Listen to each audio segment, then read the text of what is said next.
Bonjour, je suis avec Jean-Claude Cellini. Et ben voilà un champion de moto. Voici un de nos brillants Français de GP Grand Prix, cité régulièrement d'ailleurs sur Eurosport. Te voilà dans un paddock de supercar, puisque je sais que tu fais partie du team Vinales. Alors qu'est-ce que ça te fait comme impression de découvrir le supercar? À découvrir au sens très large, toi qui viens de la moto.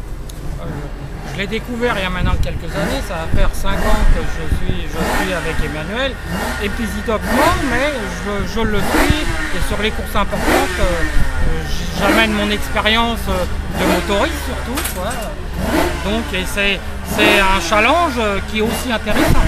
Voilà, j'ai vu que tu leur avais amené une belle expertise, et donc l'expertise de la moto, comment ça s'est traduit sur un supercar et des moteurs qui sont un peu spécifiques? Il n'y a que cette catégorie qui utilise ce genre d'engin? Non. Disons, amener au karting, le fonctionnement d'un supercar est un peu différent de celui de la moto. Donc il y a des choses qui ne sont pas applicables et des choses qu'il faut appliquer absolument que le supercar n'avait pas encore.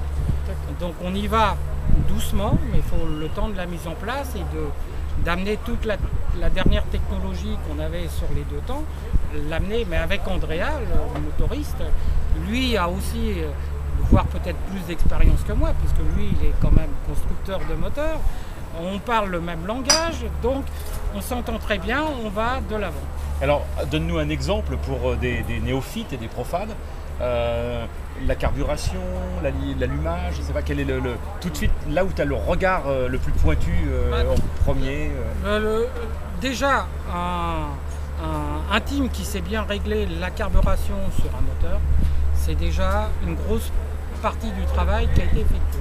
C'est la chose la plus importante, comment apprendre à comprendre comment fonctionne la combustion. Alors on va passer du coq à l'âne. Le hasard c'est qu'on fasse cette interview aujourd'hui et on se trouve sur le circuit d'Hockenheim.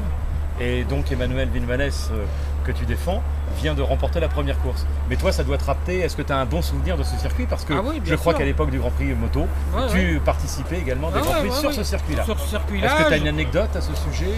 J'en ai. La première fois que je suis venu à Hockenheim, la toute première fois, comme tous les Français, pour participer à des Grands Prix, il fallait absolument avoir marqué des points en Grand Prix. Vu en étant tout neuf, on arrive en Grand Prix, on est pratiquement mis de côté. Il faut pleurer son engagement. Donc j'ai été engagé après 2 séances d'essai chrono. Donc j'ai participé à la 3e. Je suis le seul Français qui a réussi à négocier avec l'organisateur, parce que c'est avec l'organisateur qu'il faut. Et j'ai réussi à prendre le départ de la 3e séance d'essai. J'ai fait le 10e temps aux essais pour mon premier course ici en Grand Prix, et je suis rentré dans les points. Eh ben c'est impeccable. Donc c'est un bon souvenir. Eh ben merci Jean-Claude, et puis comme ça on aura l'occasion, puisqu'on suit tous les deux la saison ensemble, de peut-être distiller quelques petites anecdotes tout au cours de ce championnat. Oui, merci, à bientôt. À bientôt.